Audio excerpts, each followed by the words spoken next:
사실 스토킹이란 말이 우리나라에 이제 알려진 게 꽤 돼요. 한 15년 전, 20년쯤 된 것 같아요.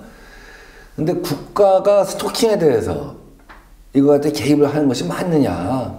사랑이라는 이름으로 다 이루어지고 있는 것에 대해서 또 어떻게 보면 이제 이런 것 같아 어떻게 생각할지 모르지만 이런 것은 양심의 자유라고 합니다.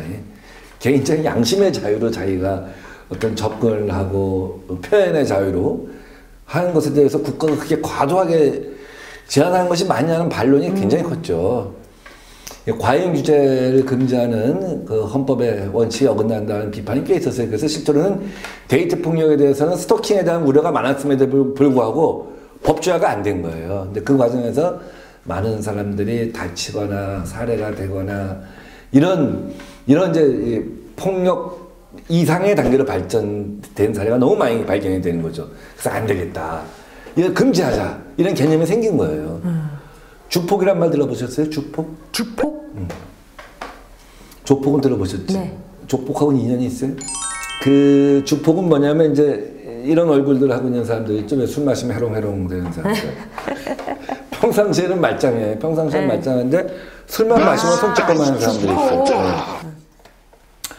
뭐 우리 동네 가면 많이 있잖아요. 뭐 식당에서 혼자 술 마시다가 뭐 막 책상 부시고 뭐 여자친구 전화해갖고 불러내갖고 막 싸우고 이런 주폭을 갖다가 막아내지 않으면 이것이 이제 나중에는 큰 칼부림이라는 경우가 발전하는 경우가 많아요.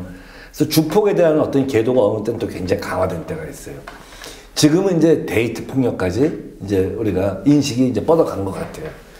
그래서 작년에 법무부에서 데이트 폭력, 스토킹에 대해서 우리나라도 법제화하겠다 하는 입법 예고를 한 바가 있고 저하고 몇몇 의원이 이 법을 발의했습니다.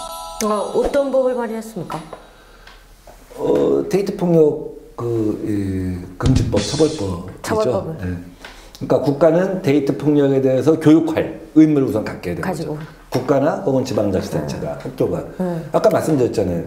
우리나라는 이게 사랑인지 간섭인지 관여인지 폭력인지에 대해서 어렸을 때부터 좀 알아야 돼요. 이거를 우선 교육을 갖다 시켜야 할 필요가 있다. 사랑인지 관여인지 간섭인지 굴림인지 사생활인지 뭐 우선 기본 의무부터 이것이 이제 폭력으로 발전하고 관여 굴림으로 발전하는 단계에서는 자기가 문제가 있다고 생각하면 관할 지방자치단체나 그 사법 당국에 신고를 하게 되면 상담원이 상담을 하고 조사를 하고 그 갖다가 어떤 조치를 갖다 취하는 단계를 갖다가 만드는 거 있잖아요. 격리면 격리 판정이랄지 이런 식으로 이제 그다음에 그건 사법 단계겠죠. 격리 판정부터는 그렇잖아요. 그런 단계들을 갖다가 섬세하게 설계하자. 그리고 어떤 경우부터는 격리랄지 일정한 처벌 제재를 가하자. 이게 이제 데이트 폭력 방지법입니다. 네, 그런 걸 발의를 했다는 거잖아요. 예. 근데 지금 통과가 된 건가요? 통과가 되었으면 이제 벌써 대문짝만하게 나왔겠지. 그렇죠. 그럼 민병도 법 통과 이렇게. 통과 그럼 지금 안 된 건 왜 안 됐어요? 지금까지 우리 여기 나와갖고 하는 법들이 다 통과가 안 돼갖고 답답하죠. 그러니까. 도대체 국회는 뭐 하고 있는데 뭐 하고 있어요, 법들이 통과가 안 되냐 이거죠. 네. 이 우리나라 이제 법안이라는 게 되게 그래. 사회적으로 어떤 이슈가 막 생겨서 관심이 막 폭발하고 뭐 누가 죽거나 막 이런 상황이 생겨야지 우선순위로 앞당겨져요. 그렇지 않으면 우선순위가 안 올라오고 다음 두 번째 관점이 자기 관점이 전환이 안 돼요. 저처럼 의식이 자유롭게 왔다 갔다 하는 사람 드물어요. 데이트 폭력 금지법도 굉장히 기묘한 법이라고 생각해요. 근데 아직은 그 사회적으로 관심사에서 밀려 있는 것이 아닌가 하는 생각이 듭니다. 저는 뭐 이렇게 데이트 폭력을 그냥 폭력했다고 그 처벌하는 그것도 중요한데 이게 사랑에서 집착으로 뭐가 이게 사회 환경이 이 스트레스를 풀 수 없는 그런 환경도 많다 그러거든요. 그러니까 상담을 해줄 수 있는 그런 것들이나 이런 것도 또 많이 좀 만들어주면 좋을 것 같아요. 그렇죠. 학교는 뭐 학교대로 우선 뭐 초등학생 때부터 사실은 서로 초등학생 때 우리나라에서 성교도 잘 안 하잖아요. 네? 초등학교 때 성교육 제대로 안 하잖아요, 우리나라는. 예? 안 해요? 그 외국 같은 경우에 성교육이 자연스럽게 되잖아요. 그냥 데이트 교육도 사실 있어야 돼. 초등학교 때. 응? 어렸을 때부터 그런 애정의 표시, 또 애정의 표시로서 해서는 안 되는 일, 이런 것들이 어렸을 때 교육에서 있어야 되고 아까 이제 사회, 국가, 지방자치단체에서는 어떤 일정한 선을 넘는 관여, 제압, 굴림, 괴롭힘 요 단계를 관리하는 법과 제도가 준비되어 있어야겠다 하는 생각이 들어요. 근데 이 법안을 발의했는데도 불구하고 차가 뒤에 밀려있다 그러고 이거 어떻게 좀 해주십시오 의원님. 제발 좀 이번에. 이게 뭐 실연으로 인해서 생기는 상처하고 다르잖아요. 네. 실연은 그냥 순수하게 혼자 감내하면 돼요.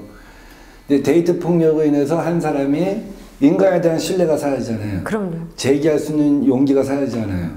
그 다시 사랑하고 싶은 욕망이 사라지잖아요. 그 가족이 함께 고통을 받잖아요.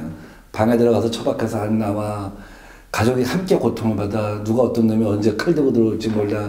이런 상황을 갖다 순수하게 사적 영역으로만 보고 국가가 방치할 것이냐. 이건 아니다. 이제는 국가가 그 문제에 관해서는 적극적으로 교육하고 관여하고 개입하고 예방할 의무가 있다. 네. 예. 꼭 그렇게 해주십시오. 반드시 데이트 폭력에 대해서는 그것을 갖다 국가가 공적으로 예방하는 것이 자신의 의무라고 생각하고 임해야 한다 하는 것이 제 생각입니다. 네.